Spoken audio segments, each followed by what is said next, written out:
No. This isn't the one I showed you 3 weeks ago. It's another one. I've had 2 of these. Granny was whipping up them snickerdoodles. There's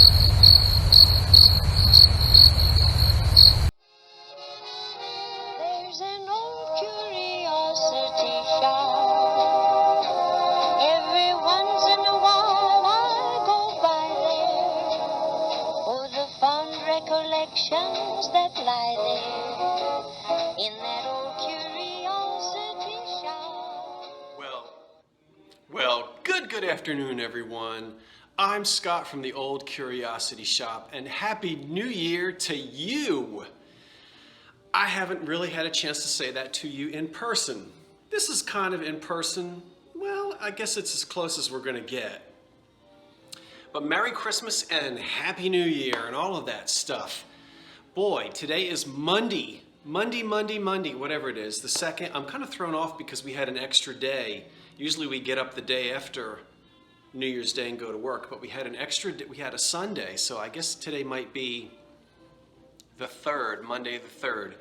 Anyway, I am back at work again in the Old Curiosity Shop, and today I'm going to show you some things that are currently up for auction in the Old Curiosity Shop, and I'm going to show you some things that I recently found that I'm keeping. We'll do that at the end. Well, this afternoon, it's been snowing here today, but I'm in a peach luster mood today. So I'm sipping on, actually I've got some iced coffee in there. Can you see that? Because when I'm down here, I don't really do a whole lot of heat. I'm not a big hothouse guy. So it's usually, in the mid to low 60s in here. But with the windows open and me at home all day today and it's snowing, I went ahead and lit the fireplace. And it's nice and warm over here. So, plus I'm under all of my MGM lights. You know, I mean, this is a major production here, as you can see. Can you tell the makeup artist has been here? No, I don't wear any stage makeup, and sometimes I look at my videos and I look like 190 years old. Anyway, you don't tune in for that. Now let me see before I get started. I've got my eyeglasses right here because I'm going to need them, and I have all my things. But let's start off on a little bit of a serious note first. The holidays are over. Well, hold on now. My Christmas tree is still up, and I have still not undecked my halls. Now, I told you in my family we didn't put Christmas decorations up until after my father's birthday, which was December the 10th.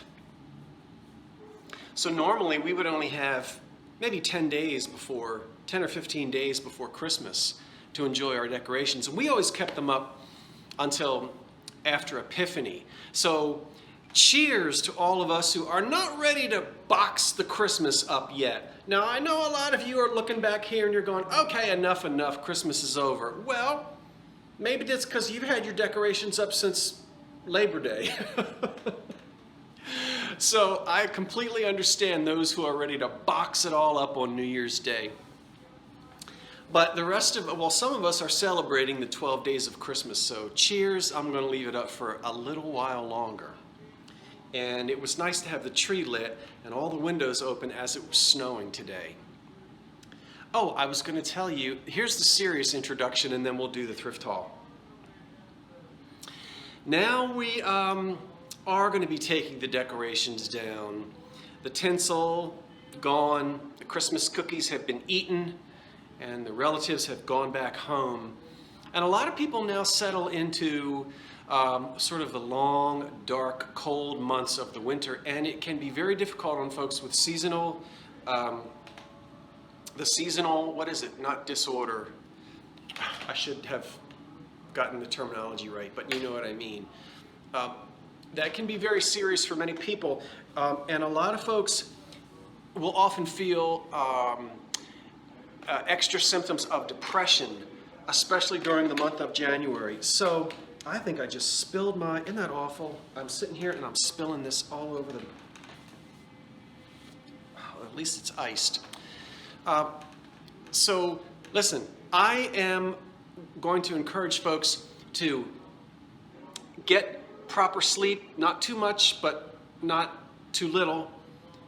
Eat healthy, try to get some exercise a few days a week, and stay engaged. And it can be difficult, especially for those who suffer with depression in the months of January and February.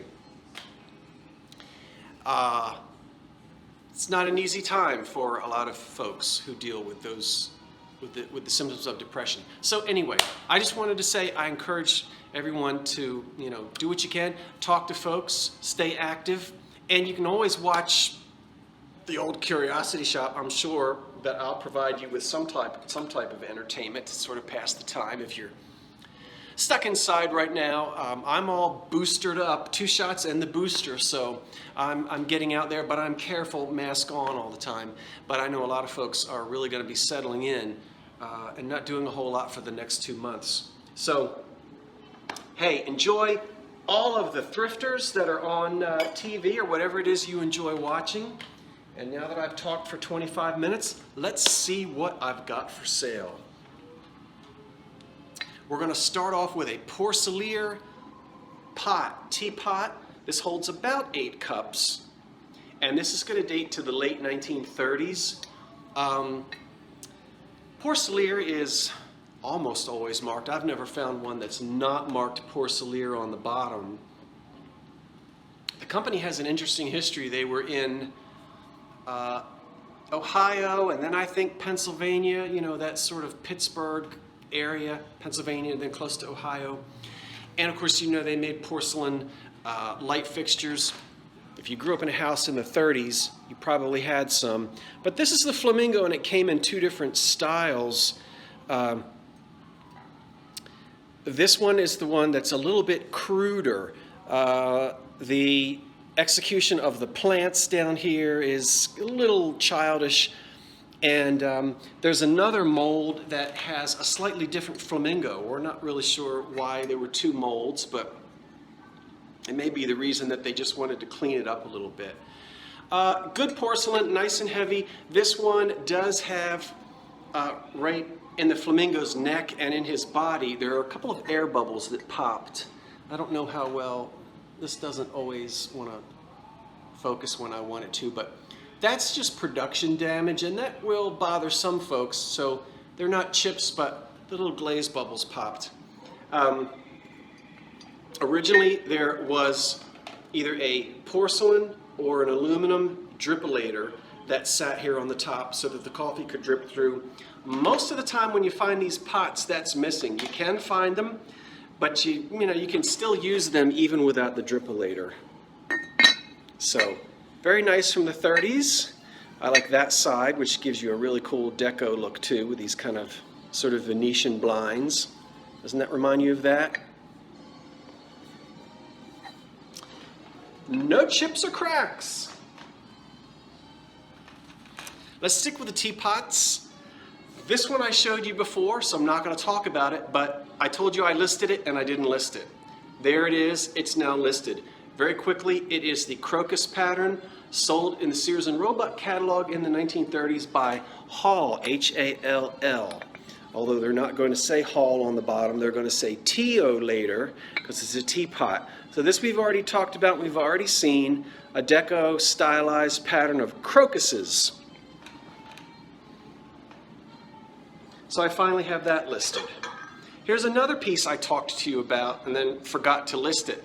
It's this banded ring anchor hocking ice bucket, which is very sleek and 1930s. Embossed handles, no lid, not supposed to have a lid, no handle, not supposed to have one. But these are little banded rings, and we have this platinum or this silver decoration. So very 30s. I can just see Myrna Loy waltzing in at the end of the day, fixing herself a cocktail. Although it might have been, who played the thin, William Powell. See, I didn't have to Google it, and I didn't sit here and think for 20 minutes. Sophisticated 1930s deco. Let me have a sip. Try not to spill it down my pants again.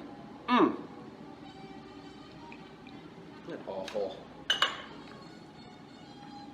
All right, speaking of, since you just saw the peach luster, I think you saw these before too. It's the Fire King Laurel Leaf Peach Luster Cream and Sugar. Says Fire King on the bottom. Popular in the 1950s. Watch out when you go to buy these out in the wild, as we say. The peach luster does wear off. If it's been scrubbed too much in the sink or whatnot, you'll lose luster. Isn't that awful? I sometimes lose luster. You know, the later it gets in the night, I really start. Are you like that? Man, after 8 o'clock, I fade. No. This isn't the one I showed you 3 weeks ago. It's another one. I've had 2 of these. So we have another jadeite swirl anchor hocking bowl. This is the 8-inch. Fire King. Great condition. A little bit of wear on the bottom. Granny was whipping up them snickerdoodles. So this got a little bit of wear, but nice shiny luster to the surface of this jadeite nesting bowl. So, oops. So there's another one of them listed. I think Fenton called this Colonial Blue. Isn't that nice? Now, you know, as you're taking down the Christmas things, I love icy blue and milky white and silver items to kind of decorate in the month of January. Sort of, you know, if we're going to have ice and snow, we might as well decorate with it. But that's just me. So it's called Thumbprint, I think, or I think it's called Thumbprint, and I believe it's Colonial Blue, but I'm not sure on that. It is Fenton, unmarked, except for my fingerprints, which are now all over it. And so it'll date, I guess this dates to the 50s. Candy dish there. Okay, it's a nice one. A nice one. Here's another item. Here are 2 more items that I sold, but they weren't paid for. So that's the reason why I'm showing them to you again. They have been relisted because, as I said, they sold maybe a week ago or several days ago, but they weren't paid for. This old stapler here, which has a nice industrial, almost, you know, 1940, heavy, nice, good-looking stapler. It works perfectly fine. I've been using it, actually. It's got a few staples left in it. Okay.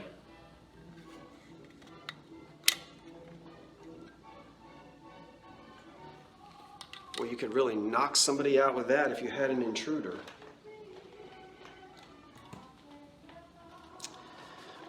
This also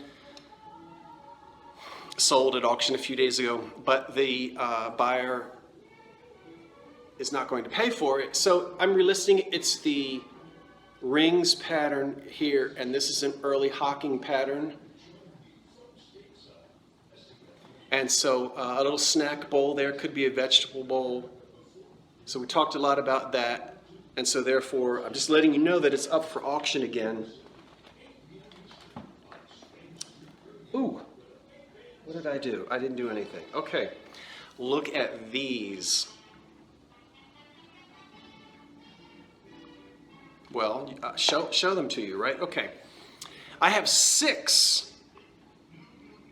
Probably cream soups because of the size. They're a little bit bigger than bouillons. Look at this. English Garden. Is it blurry? It's a beautiful ivory color, almost a vellum glaze. And then the 2 handles, of course, and decorated on the inside. And on front and back, we've got these, hold it still, we've got these lovely English garden scene. When, with the thatched roof cottage and the English garden. Very typical of the early 30s. And not just popular in the US, but these are English. And we'll turn these to where you can see. Years ago, I had a pattern by Homer Laughlin called, I think they called it English Garden. It looks a lot like this. But it was square, they were square plates, square cups and saucers. I loved that set and I sold it.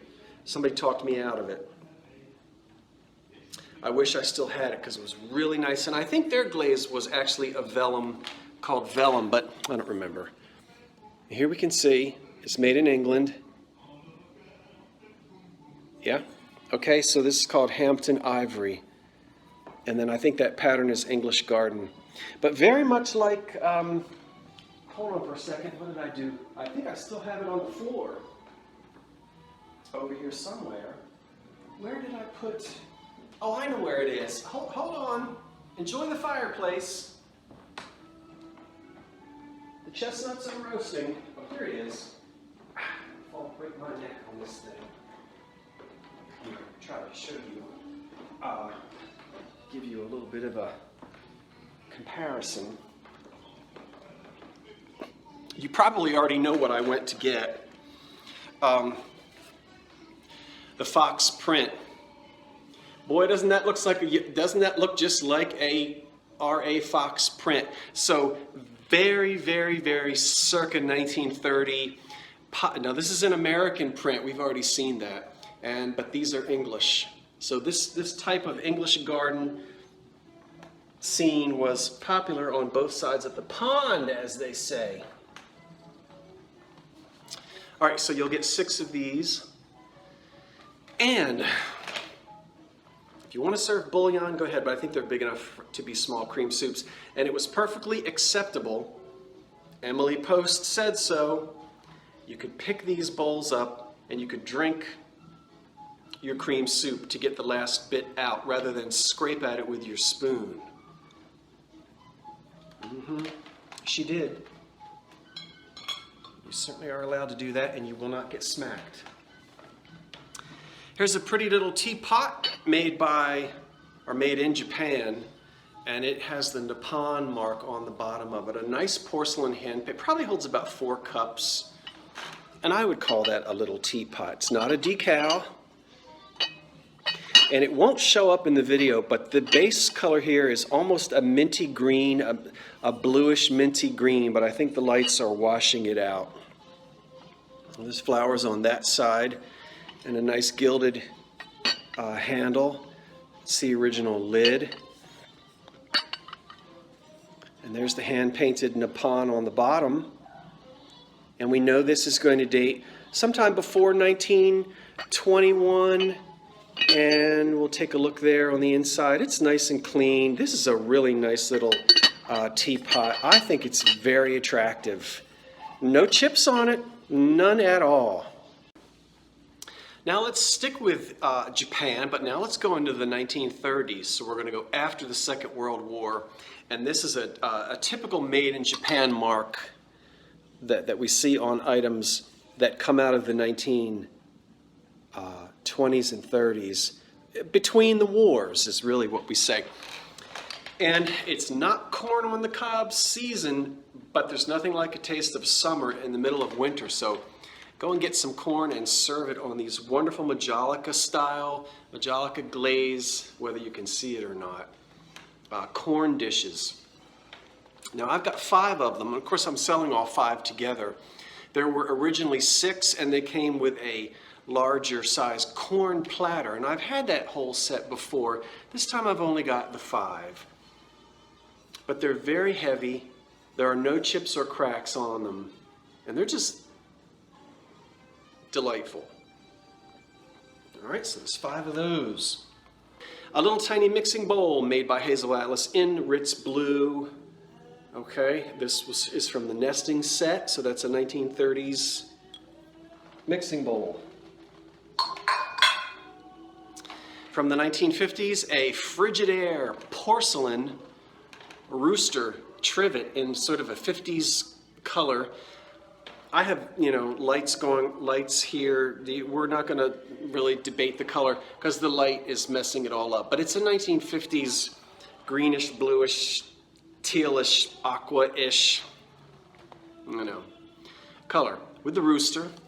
And you can hang it if you want.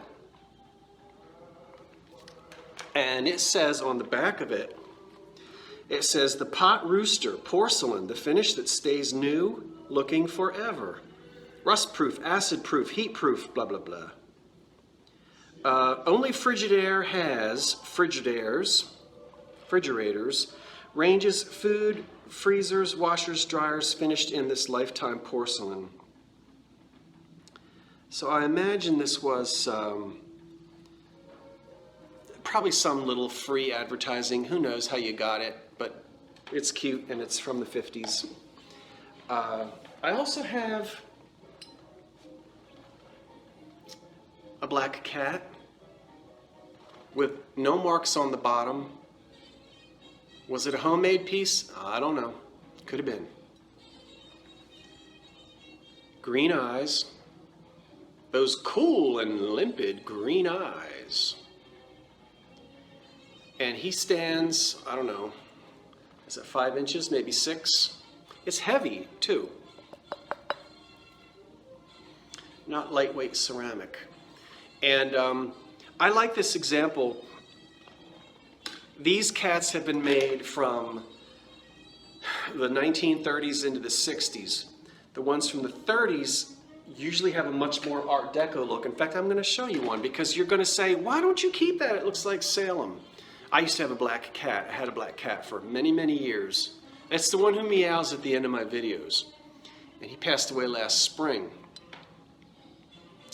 But this I'm going to go ahead and sell.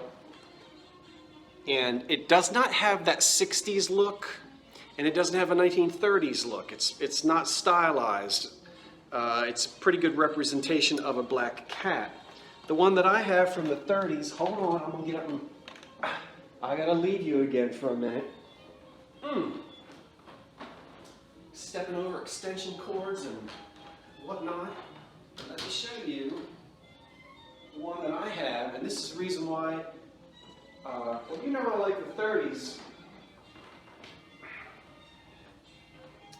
Good grief. All right, let me sit down. So over there in the bookcase, I keep this picture of the cat, and then this is the 1930s. I think you already saw this.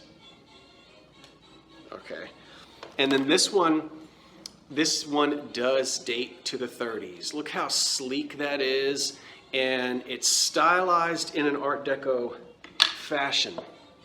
Okay, unlike this one, which really is not mid-century, but you've seen the mid-century cats. I think you can see the difference. Okay, so this is, that's the reason why I'm selling this one. So, okay, so I have those. Now I have a few things I'm going to keep, and I want to show those to you now. I have a little flower holder, and it's a cat, and it's kind of a jadeite green color. It's unmarked on the bottom. I have seen this attributed to McCoy online, but I went through my McCoy book, and I don't see this in my McCoy book, so I'm not thinking that it is a McCoy piece. I don't know who made it, and it doesn't really matter to me because I'm keeping him. But McCoy did make animals like this called stretch animals, and there's a stretch cat, and I forget what other animals, but they have a funny sort of stretched, elongated, almost Art Deco looking body. And this is definitely not one of the ones in my McCoy book. Sometimes these had fabric inside and they were pin cushions. Sometimes there was even one that held like an air freshener type thing, but you often saw these advertised just as flower holders. And that's something that you could use on your kitchen window, so we're going to keep him, mainly because it's that green color that I like. And then, get ready for the glare. Here is a big 1930s chrome tray with these wonderful Bakelite handles. Can you see there? There's not really anything deco about this cutout work here, but it's got 3 little Bakelite feet that it stands on, and it's just a big 1930s serving tray. And as I said, even though it's not deco, I like it a lot, and it was cheap, and so I bought it. Now get ready. Now get this.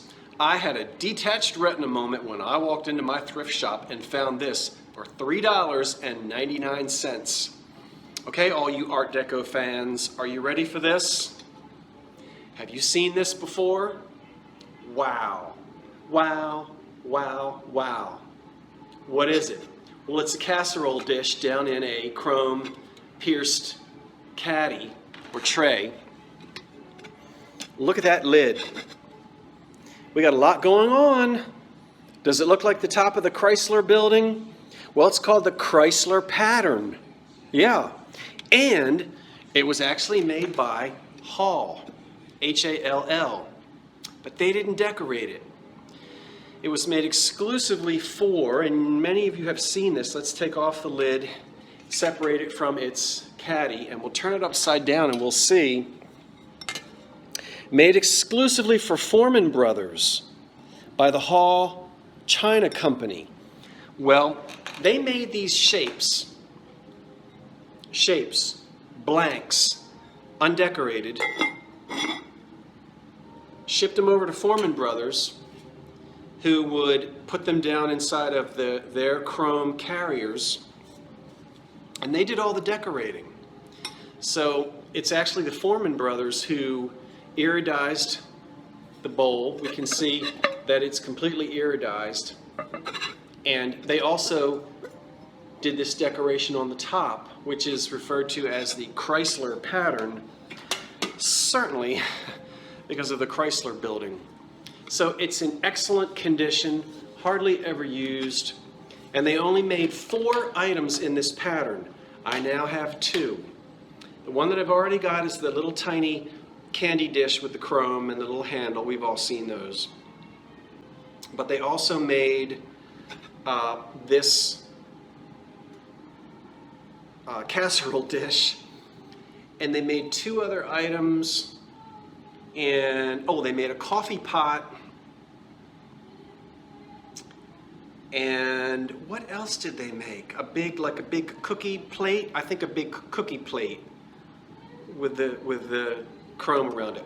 No percolator, no cream and sugar, no pie plate, no cups and saucers. It's funny that they would make a candy dish, a teapot, a casserole dish, and just a little sort of cookie serving tray. But that was it. So if you like geometric Art Deco, look at the colors, the vibrancy of it. We don't even have any gold loss on that handle. That's fantastic. So I've only got those 2 other examples to find, and I'll have everything in that Chrysler Pattern. Well, it's been a long video, my first video of the new year, and I want to thank everyone for watching and for starting another new year with me. Thank you for all of your support, your comments, your suggestions, and everything that you do in the comment section below to make it even more fun for me to make these videos. Be out shopping this week, I guess. I'll scrape the snow off the windshield and go see what I can find tomorrow. And I'll probably be taking you with me. That's it for now. I'm Scott from the Old Curiosity Shop, wishing you a peach luster evening. Wait for the cat. So long for now.